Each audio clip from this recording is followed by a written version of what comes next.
Okay, Sandy Lee Graham, and I'm in Colombia. Turbo, Colombia. And here in Turbo, there's a lancha, a boat that goes to Akandi or I think it's Ghana. There's two villages. Okay.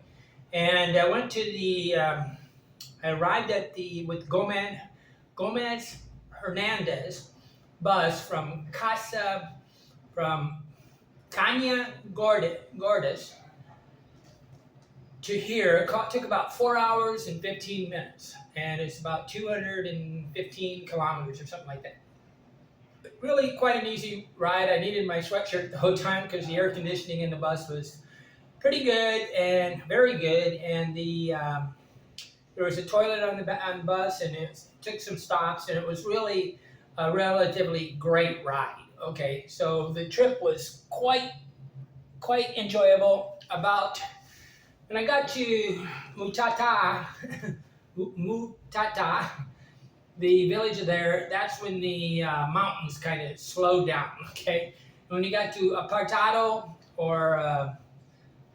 Apartado is a village about 50 miles north of Turbo, and they started to have constant bananas. Okay, they had all the bananas were wrapped in a kind of blue bag. I don't know if you ever seen bananas growing in a plantation. I think I've seen them in Honduras, but they put bags over the bananas, and it was kind of interesting. They also had heavy-duty barbed wire on the outside of the plantations because I suppose people would go in there and steal bananas. But okay, I'm in Turbo. What's interesting is this seems to be, say, 50% kind of Africa. I don't even call it black people, right? And they're really friendly, and they speak much better Spanish than Cañas Gordas or even Medellin. Okay, I mean the Spanish here is quite good, and it's quite easy for me to talk to them. While in the Cañas Gordas and Medellin, I had a lot of trouble. So I'm in Turbo, and when I arrived, it's interesting. I'm making a bunch of little videos, and I'm putting them on a channel which is only for shorts, like less than 1 minute. And it's like travel tips by Andy Lee Graham. Okay, and if you go to my main, to the homepage of this channel, you can find the links in there for different short channels. I'm making a lot of shorts on different subjects. And what's interesting in this, I arrived here, and they have motorcycle taxis here, as they did in Cañas Gordas, and they also have tuk-tuks. They're really kind of friendly. It only costs about $1.20 to get from the bus stop. The bus stop is outside of town here, right? Which I don't like. Okay, I like the bus stops to be right in the middle of town, and I like to have it be surrounded by. Normally, whether I'm in Europe or anywhere I'm at, I like it when there's hotels adjoining the bus stops or trains or buses or whatever, and it makes it a lot easier to come and enter a city and leave a city. But the guy was really good. His name was Anderson. We exchanged WhatsApp. He took me to while I was in the major bus stop that where the Gomez Hernandez, there's a bunch of stations, bus brands or marcas. I'm thinking in Spanish. There's a lot of different companies that have buses here, but normally Gomez Hernandez seems to be the big one. And I asked how much it costs to go to Necoclí, which is the next port north of here. There could be a lot of ports in a way where people could be getting on boats, okay? But right next to the Gomez Hernandez was a place where I could buy a tourist ticket to Akandi or Ghana. Okay, the top one is Kappa something, but the right below it is Akandi. And so I asked her where I would get on the boat at, and I think it was about 100 Qs. So I don't really remember, but it's not very much. It's like $20 to get to Akandi. And I'd really like to go there. On the other side is we went to the Muelle touristic, and that's the touristic dock. And a man instantly comes up to us, very formal, named Jordan. He gave me his WhatsApp telephone number and contact and whatever, and said the cost is $350 if I want to go from Akandi to Panama. Now the problem was he's not being very specific on what village we're going to. In this, there's two villages, Bajo Chiquito and Meteti at the end, which is on the road. Okay, so I don't know where these. It still is very nebulous as to what I'm paying for. He said to take us to the Panama border. Well, the Panama border is just right next to Akandi. I mean, it's less than probably 10 miles away. It's 4 miles. I'm sure you can take a car all the way to the border, the Panama border. So he's not being specific. And when somebody's not specific, you know, but people that are really straightforward, specific, it's not that I don't think he's being honest. I don't think he really knows, because I don't think he's ever done a trip. He's just selling. So they're selling it in US dollars, $350. And at the Muelle Touristic, the tourist dock, there might be another one. There is a wharf right across from me, but there's no big boats going anywhere. I'm in a hotel. Let's see if I can get the card. Sosa. I put it in the. I put the in my shorts. I put a lot of this detail. Okay, I'm in a hotel that's 50 pesos Colombian, which is roughly right around $13 USA. Air conditioning, high-speed internet, everything's great. Private bath, no hot water, but you really don't need it. It's pretty hot here. Television, big mirror. It's really a pretty great room, and it's really in a great area. Sosa, the Hotel Sosa. Where is that card? Okay. Well, nonetheless, I'm here in this hotel, and I think I'm going to leave tomorrow for Necoclí, because even though this place is quite comfortable and it's economical, and but I really have already kind of understood the situation. Now, I made some videos. They're selling boots, which you need for the jungle. They're selling tents, which is 62. They're selling them for 62,000. I should tell you the price for that. The tent's pretty cheap here, but the tent, I use xe.com. So 62,000 is $16 for a two-person tent. Pretty cheap. And then my hotel is let's see, 50. They got so many big numbers here. It's pretty hard sometimes. It's $13. Okay. So I'm in a hotel called Hotel Salsa, and it's near the old wharf. There's a little water inlet. I'm right at the top of that. Really great location. I'm lucky Anderson, my taxi driver, kind of did about the same thing I do in Africa. I had a motorcycle taxi, and I just paid like $1 to go to each new hotel. He took me to a couple of different places. He took me to the Muelle, the touristic dock. Then he took me to one hotel, and it was just a little not so friendly, but really nice. I mean, the girl there was quite nice, but it was there's sort of this I don't know, look the other way, act like you're not talking to you problem on the planet. People don't really give their full attention. I don't understand why. It seems like a fashion. Okay. But this area where I'm at might be very scary for people because it's almost 98% black. Okay, I'll forget when I was in Panama, when I first started traveling in 2000. I went to Cologne, and it was 100% black, and the guidebook was making it to be one of the most dangerous places on the planet, and it for sure wasn't. Okay. And this place might be perceived as a little scary because in the United States, if there's a 100% black neighborhood, it could be dangerous for a white guy, right? But they don't have, well, that's not true. They do sell guns here. Okay, but they sell in a tent for about $15, $16. They're selling the boots. They're selling these sleeping pads that you can sleep on. And it seems to be a relatively easy trip, but it's 350 US dollars.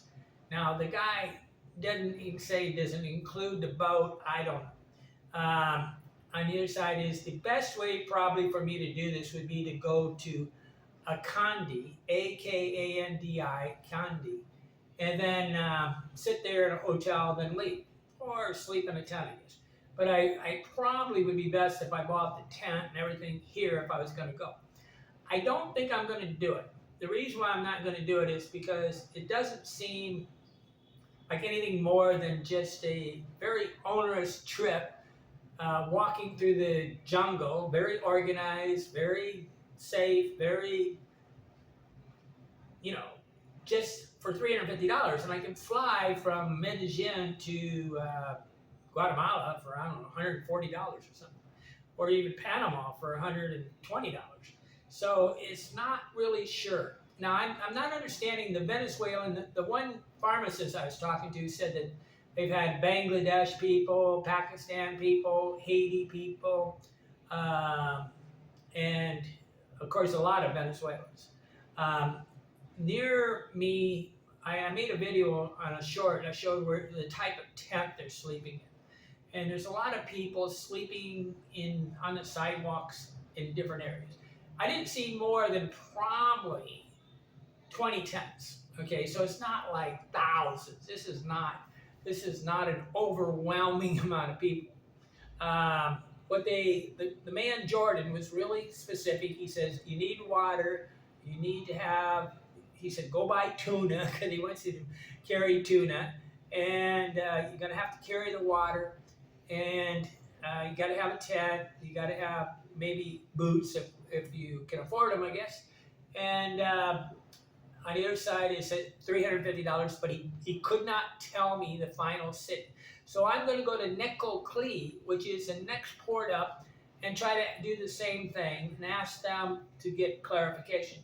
Now, the true clarification is a reconnaissance would be to go to Kandi before I paid $350 and do it.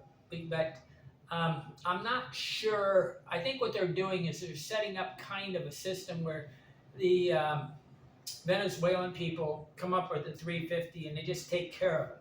I asked a couple girls that had a tent and they were carrying their sleeping pad what they were doing. They didn't have a clue what city. So nobody I know can tell me where this walk ends, okay? Which is incredibly important because if they only went to Bajo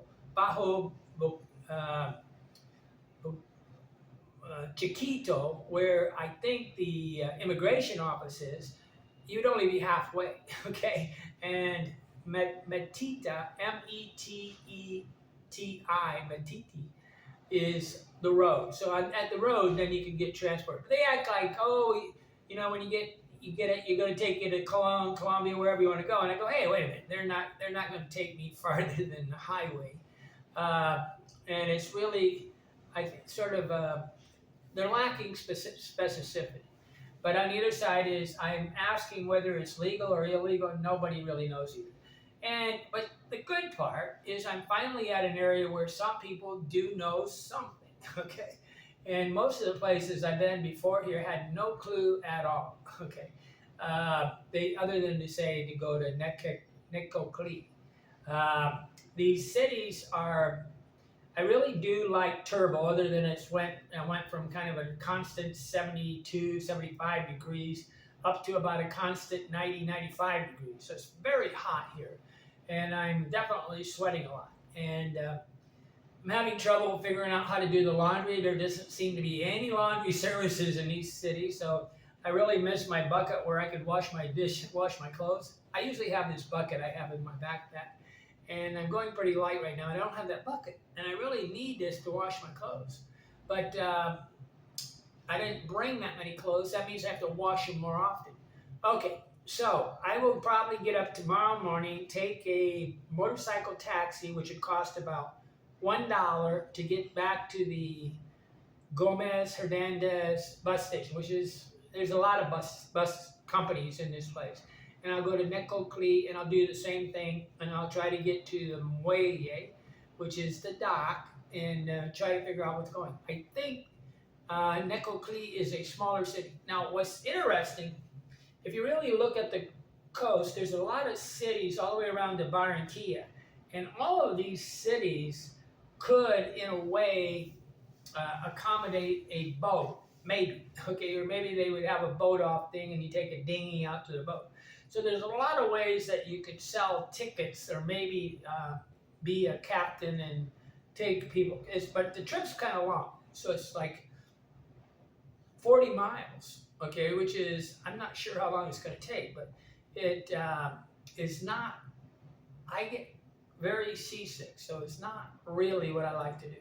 I'm not too excited about the whole thing because it just seems too organized. Basically, if you pay a lot of money, you're going to go there. And it doesn't seem very dangerous at all. The man, Jordan, even talked about security. And I don't see this as being a very complicated trip. Now, what's sad is, see, if you go to the Darien, down at the bottom, in Colombia, there's rivers that go up through the center, which would be really not bypassing the Darien. Oh yeah, I forgot. For 700,000, which would be just about $800 or something, you can go to Ghana, and take a boat all the way to Cologne and skip the whole Darien Gap. Okay. Now I'm not sure why anybody's doing this, because if they're Venezuelan and then they can actually enter the country of Panama, why don't they just fly? Okay, and it's kind of strange why they would do it. Now, if they have no identification and they're entering Panama, again, I don't understand it, because I do know that at Bajo Chiquito, but what I think is happening is the United Nations High Commission for Refugees and USAID and World Vision and all these guys are grabbing these guys and making it into a free-for-all where they can earn money. So I think they're picking up these people in the Panama and making it easier for them so that they can act like they're doing something, so they can ask for donations. In my opinion, do not donate to any of these companies. It's just strictly making money, in my opinion. But 99% of aid organizations are about making money. Okay, World Vision especially. Okay, the only one that's kind of close to being okay is probably the Red Cross. Okay, but I'm here in Turbo, Colombia, and there is Semana Sana coming up, which is the 24th of March to the 31st of March, which is a very serious time in the Latin countries, because that week all the hotels could fill up. So it's very tempting for me to go back to Canas Gordas for this time period. Then maybe even come back to Necoclí and go to Candy and then come back. On the other side is it looks like a fool's run to do this, because I'm not really having an adventure other than I'm having an extremely hot and torturous walk and sleeping in a tent for 2 days, 3 days. They're acting like it's just a 2 or 3 day trip. That's it. The walk is 2 or 3 days, not anything more. Nobody's saying anything more. They're actually acting like it's 2 days, and they keep saying you got to get up at 5 in the morning, which is okay, but it's kind of funny because they're making sure I realize I got to get up at 5, and I got to carry my food, I got to carry my water, and it's $350, but it's a business, okay, and so far it doesn't seem very dangerous, okay, but I don't know. But I'm in Turbo, Turbo, Colombia. Okay, I'm Andy Lee Graham. I'm trying to report as best I can the truth, and the truth is messy, okay? It's never easy when you do it. When people act like they have a teacher and they got everything perfect, they're basically creating a story. They're not telling you the truth. Because the truth is always ambiguous and nebulous and crazy and changing, and there's nothing simple about understanding some situations like this. When they make it so that everything's really like do this, they leave everything out and they act like what they say is a fact when it's not a fact. Okay, as far as being very dangerous, I don't think so. Okay, and I can't say the way it sounds like there should be 1,000 people going through this city. These two, say 500 people from this city and 500 in the next city a day, and there is no way there's 500 immigrants in this city. Okay, there's no way. It's just not possible. There might, I think I could see maybe 50, and they're all sleeping and they don't look like they have the money to leave. I did meet a Venezuelan girl that's working here and she's not going to leave. And it's kind of interesting because the economy in Venezuela had a lot of trouble, hyperinflation, I think. But the economy of Colombia is much better than there. Now, I think getting to Panama is a no-win situation for these guys. I think staying in Colombia is the best idea for these guys. But on the other side, it's very hot here. Okay, I'm Andy Lee Graham. I have a Patreon. If you believe in, if you want a way to communicate with me, become a Patreon, and I'll answer emails, and you can call me at certain different levels, and at a high enough level, I even come and visit. Okay, I've traveled to 114 countries, and I've lived as a traveler for 26 plus years. I'm in Colombia. I'm here and you're not. Why not? Life is good.